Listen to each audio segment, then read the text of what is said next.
these baseball Hall of Fame announcements. The announcement is that there's no announcement, basically.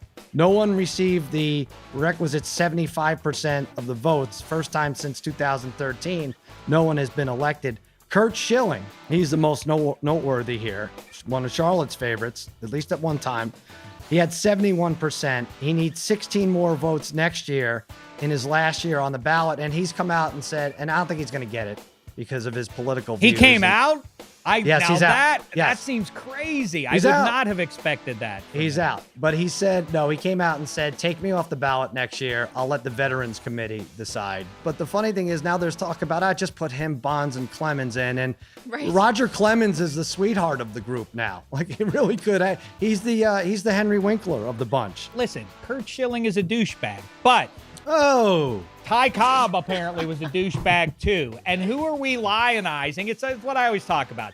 Yes, the olds can charge the youngs with recency bias, and you don't really know greatness because I watched blank when I was growing up. Okay, there's some merit in that. The other side of it is too, stop boosting up everybody as though it's the thing that happens from watching highlights of only highlights of great players is you get this weird sort of the youngs kind of buy into it too because you only see highlights of the legends. You do not see them slip on a 1-yard run and their feet go out from under them and it goes nowhere. Like Jim Brown highlights are always great. Jim Brown also threw a woman off a balcony. So really, what are we talking like this moralizing about, well, you can't put him in because he's a bad guy. Like the ships left the harbor or whatever the cliche is there. OJ is great, so I think he has to be in. I think retroactively, if they could, they would take him out. And if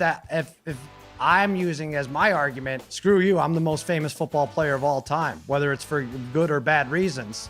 I am really famous. So number one on the fame scale.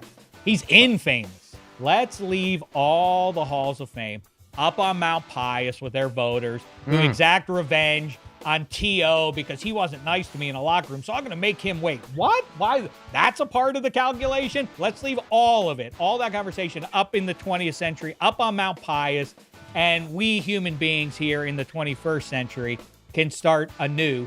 And let's do, instead of a Hall of Fame, some sort of grand hall of greatness, and we won't just keep it to one sport. Let's do it for all of North America.